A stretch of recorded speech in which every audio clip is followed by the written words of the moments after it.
হরে কৃষ্ণ। তো শুরু করলাম আজকের একটি নতুন ব্লগ। তো আজকে ব্লগটা শুরু করেছি একদম ভোগশালা থেকে। এখন বাজে প্রায় 12টা বেজে গেছে। তো 12টা হয়ে গেছে বলেই কিন্তু আমাদের ভোগ মোটামুটি কমপ্লিটের দিকে। তো আর কিছুটা হয়তো বাকি রয়েছে, কিন্তু প্রায় পুরোটাই কমপ্লিট হয়ে গেছে।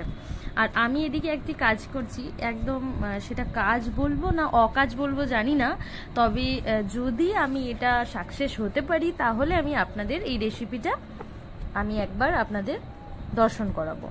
তো রেসিপিটা আসলে হচ্ছে পাঁপড় তৈরি। আমাদের যে গেলে দেওয়া যে ফ্যান, সেই ফ্যানটা দিয়েই কিন্তু পাঁপড় তৈরি করব। তো যদি হয়, আমি জানি না হবে কিনা, আমি দেখেছি তাই করছি। তবে আমি যদি সাকসেস হই তাহলেই আমি আপনাদেরকে বলতে পারবো যে এটা করব। আর ওটারই আমি ব্যবস্থা করছি, একটু ফ্যান বেরিয়েছে তো ফ্যান দিয়ে আমি পাঁপড় তৈরি করব। আর এখানে এই যে দুই মেয়ে চলে এসছে, ওরা ভাবছে যে আমি আজকে আইসক্রিম বসাচ্ছি। আর আমার যবের থেকে এই বসন্ত হয়েছিল, তো তবে থেকে ঠান্ডা জিনিসটা ঠিক আমি অ্যাভয়েড করি, তো সেই জন্য করা হয়ে ওঠে না। তো সেই জন্য ওরা ভাবছে যে আমি আইসক্রিম করছি অনেক দিন বাদে, আর সেরকম লিকুইডটাই তো দেখাচ্ছে। তো সেই জন্য ওরাও ভাবছে যে আমি আইসক্রিম বানাতে বসেছি। দুজনে এসে আমার কাছে বসেছে যে মা তুমি আইসক্রিম বানাচ্ছ? আমি বলছি না, পাঁপড় বানাচ্ছি। তো সেটা দেখেই মনটা খারাপ হয়ে গেল। তা আমি ভাবলাম যে একদিন আইসক্রিম আমি বানাবো। আর এখানে এই যে গাছের আম কয়েকটা দেখুন একদম পেকে গেছে, একদম মহাপ্রভুর সেবার উপযুক্ত হয়ে গেছে। তো সেই জন্য কিন্তু গাছ থেকে পাড়া হয়ে গেছে। তো এইটা বাইরে ছিল, তো সেটা ভেতরে রাখা হচ্ছে। তো এই আর কি। আর আজকে আশ্রমে কিন্তু কর্ম চলছে, যেটা মানে বিশেষ কর্ম যেটা বলে, তো সেটা হচ্ছে বালি বওয়া চলছে। বালি বওয়া হচ্ছে মানে আবারও কিছু আশ্রমে নতুন কিছু হতে চলেছে। একদম ঠিক। আপনারা কন্টিনিউ এইভাবে ব্লগ দেখলে তাহলে আপনারা কিন্তু বুঝতে পারবেন যে আশ্রমে প্রতিদিন কতটা পরিমাণে কর্ম চলে আর নানা ধরনের পরিকল্পনা চলে, যেটা কিনা ভক্তদের সুবিধা হবে, মহাপ্রভুর জায়গাটা দেখতে সুন্দর লাগবে। তো এই বিষয়ে কিন্তু অনেক পরিকল্পনা হয়। তো তার মধ্যেই একটা কিছু পরিকল্পনা পাকাপাকিভাবে হতে চলেছে। তো সেটা বালি বওয়া হচ্ছে, আপনারা নিশ্চয়ই দেখতে পাবেন ব্লগ এইভাবে দেখছেন মানে। আর এখানে এই যে কতগুলো ফল নিয়ে বসেছে, আপেল, লেবু, সব ফল নিয়ে বসেছে। কারণ এই সময় হচ্ছে আমাদের ফল দেওয়ার টাইম, ঠিক 11টা থেকে 12টার মধ্যে। তো ফল দেওয়া হয়, ভাইরাও ফল খায়, যেমন থাকে আর কি আশ্রমে। তো ভক্তরা তো নিয়ে আসে, আমাদের আশ্রমে নিয়ে আসা হয়। তো সেই সমস্ত ফল কিন্তুই ঠাম্মি বের করে সবাইকে দেওয়া হয়। তো এই যে। আর আজকের থেকে আমার মেয়ের স্কুল খুলে গেছে, দুই মেয়ের। তো 7টা থেকে স্কুলে গেছিল, আবার 10টা নাগাদ ওরা কিন্তু আশ্রমে চলে এসছে। তো অনেক দিন বাদে স্কুল খুলেছে, তো সেই জন্য ওরা স্কুলে গেছিল। এই হচ্ছে কথা। আর আশ্রমের ভেতরে তেমন কোনো কাজ এখন হচ্ছে না, বাইরে কাজ হচ্ছে, বাড়িটা বওয়া হচ্ছে। তো সেই জন্য ওখানেই সবাই রয়েছে, ওখানেই কাজ করছে।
ভরে বলো সবে ওই আত্মহারা।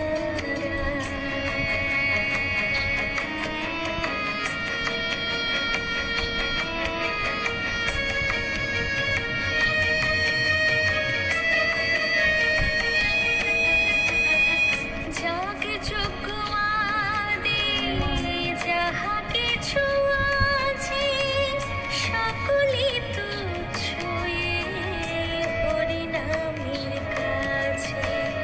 যাক যোগ্য আদি যাহা কিছু আছে সকলই তুচ্ছ হরিনামের কাছে।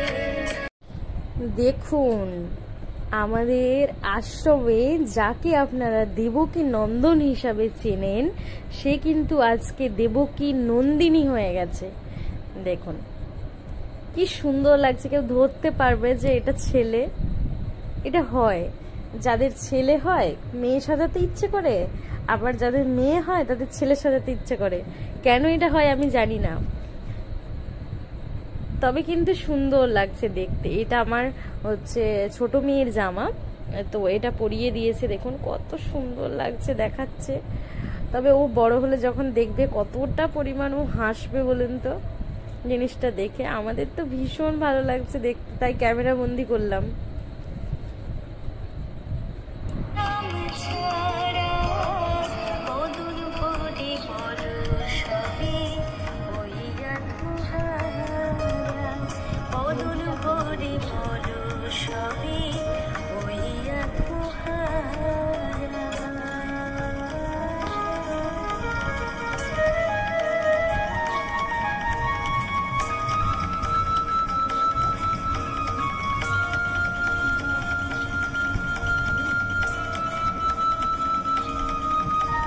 আর এই বিকেল টাইমটাতে না আমি দেবকী নন্দন দাসকে একটু বাগানে এনেছি।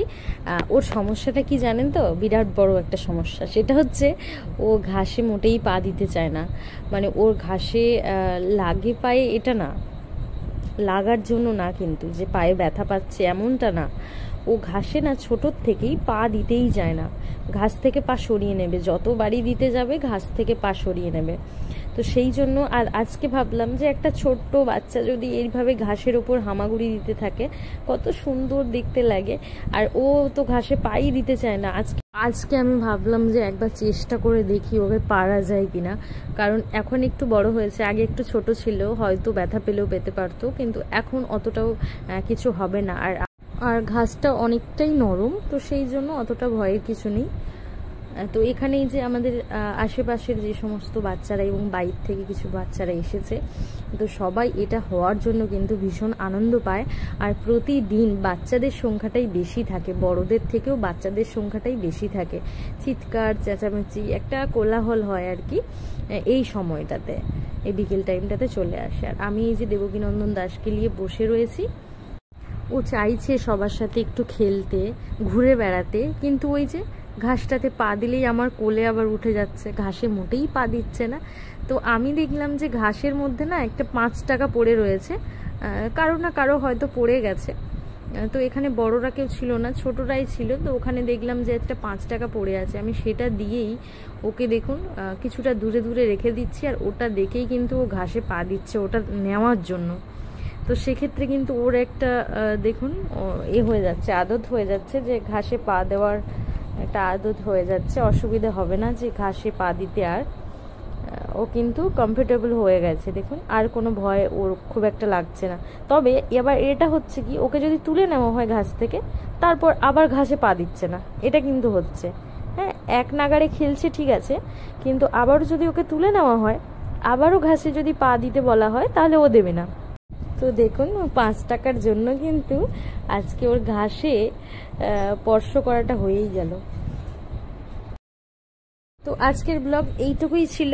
আজকে হয়তো একটু অল্প ব্লগ হয়েছে, আগের দিনের থেকে তো একটু ছোট হবেই। তো চলুন, প্রতিদিন একই রকম জিনিস তো দেখাতে ভালো লাগে না, চাই একটু অন্যরকম দেখাতে। তো সেটা দেখাতে গিয়ে কিছু তো বাদ পড়েই। তো যতটা পারুন আর কি ব্লগটা এবার এন্ড করব। আবারও নতুন ভিডিওর সঙ্গে দেখা হচ্ছে, ততক্ষণ ভালো থাকুন। আর পরশুদিন খুব ভালো ভিডিও যেতে চলেছে, তো আপনারা অবশ্যই স্কিপ না করে ভিডিওগুলো দেখবেন, আপনাদের আশা করি ভালো লাগবে। তো সবাই মহাপ্রভুর কৃপাতে ভালো থাকুন। চলুন আজকের ব্লগ এতটাই। হরে কৃষ্ণ।